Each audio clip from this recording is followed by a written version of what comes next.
நண்பா வணக்கம். எல்லாம் எப்படி இருக்கு? நல்லா இருக்கலாம். சாப்பிட்டாங்களா நண்பா? இப்போலாம் வர எல்லாத்துலேயும் சரி, சோசியல் மீடியா சரி, எல்லாத்துலேயும் அந்த தாலிங்கிறது ரொம்ப கொச்சப்படுத்தி காமிக்கிறாங்க.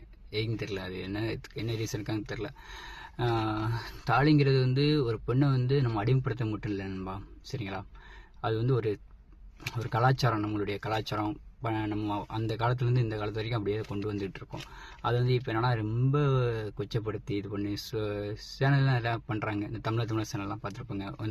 அந்த ஒரு பொண்ணு டக்குன்னு தாலியை கழட்டுறது, இது பண்ணுறது, அதெல்லாம் ரொம்ப எப்படி சொல்ல, நம்ம கலாச்சாரத்தை எப்படி கொண்டு போகணுன்னு எனக்கே ரொம்ப இதாக இருக்குது, சரிங்களா? ஒரு தாலியோட அருமை என்னன்னு அது இறந்தவங்களுக்கு தான் அதோடைய மதிப்பு தெரியும்னு நினைக்கிறேன், சரிங்களா? தாலிங்கிறது ஒரு பெண்ணை கட்டையப்படுத்த அடிமைப்படுத்துறதும் கிடையாது, சரிங்களா? ஒரு கலாச்சாரம்.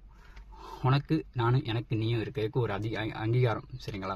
அந்த தாலி இல்லாமல் ஒரு ரிலேஷன்ஷிப்பில் இருந்தால் அது பேர் வேறு. அது நான் எப்படி சொல்லணும்னு உங்களுக்கு தெரில. ஒரு தாலியோட இன்னொன்று சொல்கிறேன், தப்பாக நினைக்காதுங்க. அது ஒரு திருநங்கை அவங்க இருக்காங்கல்ல, அவங்கள்ட்ட கேட்டு பாருங்கள், தாலியோட அருமை என்னென்னு அவங்களுக்கு தெரியும், சரிங்களா? ஆனால் இப்போ இருக்கிற பெண்களுக்கு தாலியோட உண்மை கொஞ்சம் தெரில, நிறையா பெண்களுக்கு தெரில, சரிங்களா?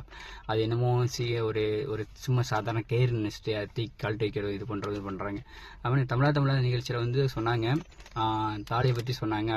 அவருடைய பெண் அவங்க சொன்னாங்க. என்ன சொன்னாங்கன்னா, இப்போ உள்ள ரீசன் சொல்கிறாங்க அவங்க, சரிங்களா? ஈஸியாக கழட்டி வச்சுட்டு போனால் ஒரு புருஷனுக்கு ஒன்றாகாது. அது கிடையாது. அது புருஷனுக்கு ஒன்றாகும் கிடையாது, ஒரு நம்பிக்கை. அப்படி சொன்னால் தான் அதோடைய மகிமை தெரியும்னால அப்படி சொல்லி வச்சுருங்க பெரியவங்க, சரிங்களா? அதுக்காக இப்போ என்ன சொன்னால், இந்த எம்ஆர்ஐ ஸ்கேன் இருக்கட்டும், அதெல்லாம் பண்ணும்போது கண்டிப்பாக கழட்டி வச்சுருங்க. அது வேறு மருத்துவத்தில் பண்ணுறது வேறு. அதுக்கு இப்போ உள்ளது நடைமுறை சப்போர்ட் பண்ணுறாங்க. சுயமரியாதை திருமணம் அப்படின்னு சொல்லி சப்போர்ட் பண்ணுறாங்க. ஆனால் நம்ம கல்யாணம் அப்படி கிடையாது. காலங்காலமாக எல்லா உறவுகளையும் கூப்பிட்டு ஒரு புனிதமான விஷயம் அந்த கல்யாணங்கிறது. எல்லா உறவும் கூப்பிட்டு எல்லாரும் ஆசீர்வாதம் பண்ணி அந்த தாலி கட்டுறது புனிதமான விஷயம். அந்த தாலிக்கு 3 முடிச்சுன்னு ஒன்று சொல்லியிருந்தாங்க. அது உங்களுக்கே தெரியும், 3 முடிச்சுக்கு என்னென்ன செய்யணும்னு, சரிங்களா? உறவுக்காகவும், உரிமைக்காகவும், ஊருக்காகவும் ஒரு போடுறத முடிச்சு, அப்படிதான் எனக்கு சொல்லி கொடுத்தாரு. தப்பா ரைட்டான்னு தெரில, ஒவ்வொருலாம் ஒரு மாதிரி இருக்கலாம், சரிங்களா? ஆனால் தாலியோட மையம் கண்டிப்பாக இருக்கணும். அது நம்ம தமிழ்நாடுடைய இது கல்ச்சர். அந்த கலாச்சாரத்தை சீரியலுக்கு நிறையா சேனலும் சரி, நிறையா டிவி சேனலும் சரி, எல்லாத்துலேயும் பண்ணுறாங்க. எதுக்கு பண்ணுறாங்கன்னு தெரில.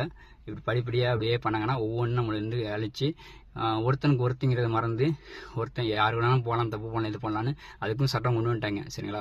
2 மனசு சரி பண்ணி இருந்தால் தப்பே இல்லைன்னு கவர்மெண்ட்டே சொல்லுது. அப்படியெல்லாம் போச்சுன்னா ஒரு கட்டுப்பாடு இருந்தால் மட்டும்தான் ஒரு கலாச்சாரம் நல்லபடியாக போகும், என்னுடைய கருத்து, சரிங்களா? இது நான் தப்பாக பேசினாலும் என்னை மன்னிச்சுக்கோங்க, ஓகேங்களா?